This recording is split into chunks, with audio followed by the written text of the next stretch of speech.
Let's have a little chat with Time Slot 9.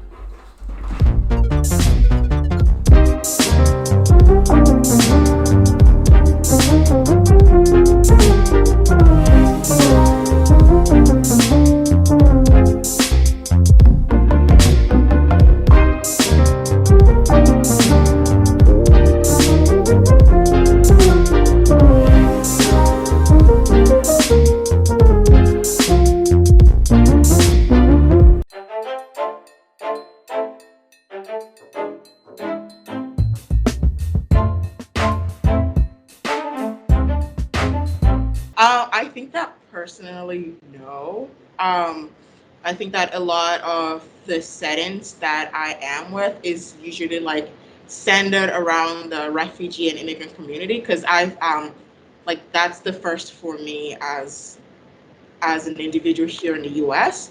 And usually like whenever I'm in the midst of people, the first thing apart from the color of my skin is my accent. So they kind of tie that with like, oh, she's not born here and she's from another country and things like that. So personally, I don't think like I really like experienced racism. Not that I can think of. I personally don't feel like I've experienced too much racism in Pittsburgh. Like I've had like a few weird looks here and there from certain people when you walk into different stores, but I've know people that have experienced racism, like my cousins and stuff have like been yelled at out of cars and stuff. So just not me personally, just people I know. Yeah, I do think our neighborhoods are segregated, but I think it deals more with like how expensive a neighborhood is to like buy a house there than like other factors. Yeah, so I live in Lincoln, Leamington, and definitely I think that the Pittsburgh is segregated. Sorry, because like if you move from if you go to like for like a prime example, Homewood or even Lincoln from like where I used to live, and all the way down to Square Hill, you can really see the vast differences in those two neighborhoods. Um, Things like even like access to just like bus stops. So for example, one of the issues is that if you get here to Square Hill, if you can get multiple buses to downtown, like multiple like 3 or 4 different buses. But where I live, we only have one bus to downtown and one bus to East Liberty. So if you want to go to Oakland, for example, you have to take 2 buses instead of one. While if you're here, one bus to downtown, one bus to Oakland, and most of other Pittsburgh City. So I think like that's it's kind of like one of the main differences that one of the differences that I see in those Pittsburgh cities. One and um, can I say the name? Yeah, yeah, sure. Yeah, so I had Miss Jackson 10th grade year or 11th, not really sure. It was 10th grade, and she was like a gym teacher, and that was the only time, unless you're substitute teacher, subbing for teachers that are not here. But as a teacher, I only had one, which was Miss Jackson. Yes, I've had one teacher in middle school who was black. Her name was Miss Williams, and she taught me math. And I had one black teacher in a summer school I did, and she taught me math as well. So,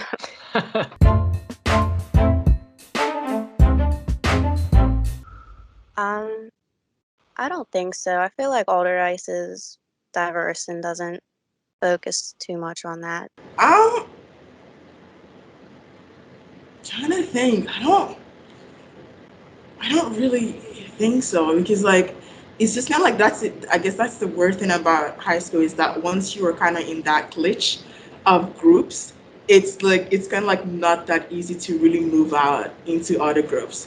And in most of our classes, there's not really like a lot of interaction. I would say it's more like maybe like the very first 5 minutes you get into class, your teacher is in there, and you just stick to speaking with your friends.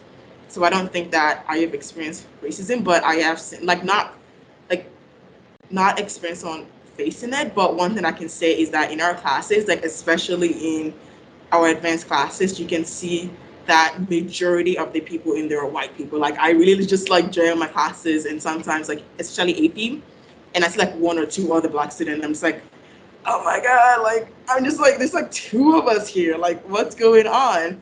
And like if you go to PSV classes, you see like majority of the African American students. So I guess like that's one way that systemic racism is there in our school. Absolutely.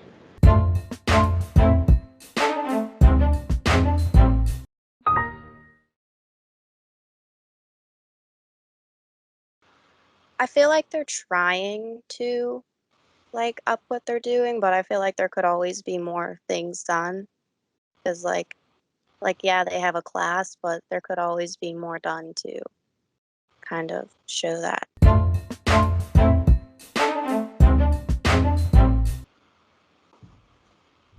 Um, I feel like they're all right. Like they're not as bad as some, but they could do better at certain times. But yeah. They suck. Okay. You can I, say whatever.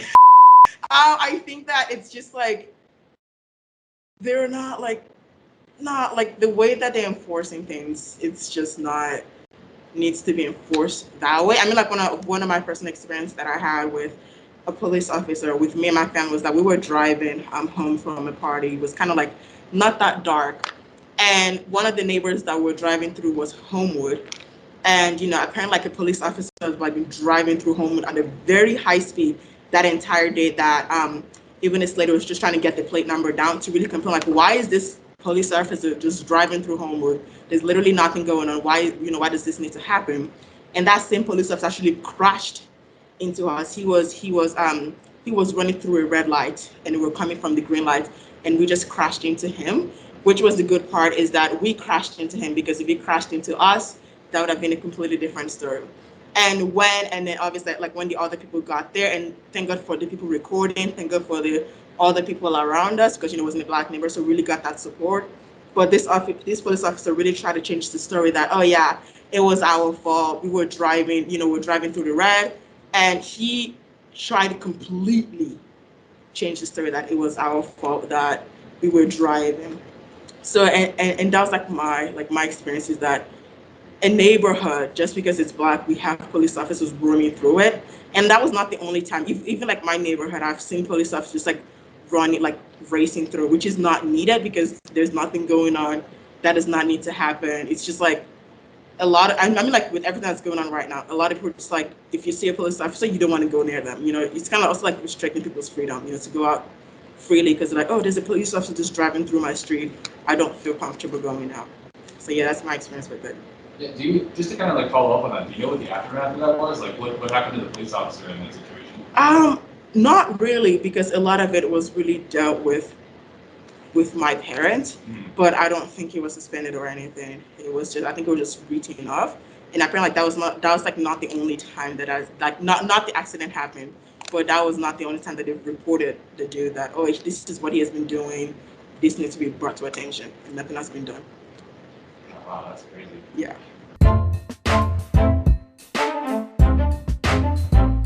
If something happened, definitely police is not one person I'm gonna call. Um, I mean, just based on everything that's happening, people call police for protection. Like, okay, I don't feel safe in this location. I don't feel safe in this thing happening, and the police officer doesn't do their job of protecting. Rather, they're hurting the individuals. So if something happened in my neighborhood, the first person that I wouldn't call. I mean, like I feel like as a natural instance, like my friends can be yelling, call 911, call 911. But personally, like I wouldn't feel safe calling like the emergency dial. This is happening because who knows? Maybe a life might be lost at that moment, which doesn't need to be lost. It could be a minor thing that you might just not feel comfortable. Just in the police house, could be like, oh, you guys, calm that thing down. But by them coming, a person could lose their life. So definitely do not feel safe with a police officer. Um, yeah, I live in a pretty quiet neighborhood. Not a lot goes on. So, Could you specify what neighborhood that is? yeah, I live in like Mount Washington, Duquesne Heights. I live like a block or two away from Grandview Avenue. So, like, the only time it gets crazy up here is like holidays, like 4th of July and stuff.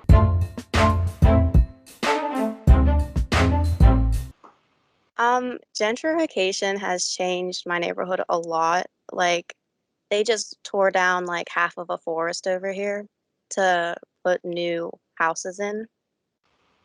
And that's like changed a lot of the area. So like all these big houses are going up more and more, and a lot of the people that were here are moving because people are buying. the houses and ripping them down and building bigger ones? So currently I live in Lincoln, Leamington, but like a year or two ago, I used to live in East Liberty. We didn't move because of gentrification, but before we moved to Leamington, I have been living in East Liberty for 3 to 4 years before we moved to Lincoln, Leamington. And the store, like the main street where the Target and Johnny Go are, is not that far from my house. Like me and my siblings will walk over and go and get some snacks or whatever. And over the past couple of years, I've just been seeing more and more building being, just being destroyed and new commercial buildings being built. Personally, it doesn't like really affect me because, we've moved to our own house, but it's just like astonishing about how much can be done in just so little time. And just kind of thinking about the community that was there before all of that was built. Now all of that community is kind of like destroyed and not really nowhere to be found. Like the history of that is just kind of like no longer a Black community. They're trying to make it into like another white community. Yeah.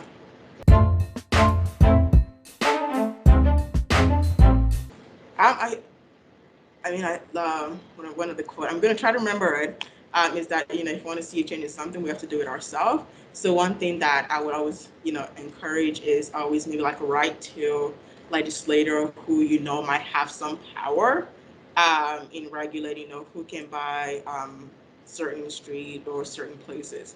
But one thing that I'm not sure how effective this would be, but really building a strong foundation in the community, because I know that before going back in Nigeria, one of the experience that was stuck with me was just the community of support that we had. If my parents weren't home, I could go to my neighbor's house and be like, I'm hungry, feed me, like my parents aren't home. But here, I don't have the same kind of support. And if there's not support within community, it is very easy to break it down. So having that kind of strong support that people are always looking out for each other is always one way to be like, we're not moving, we're standing against this. And if it starts from one person, it's definitely going to grow into like a full community.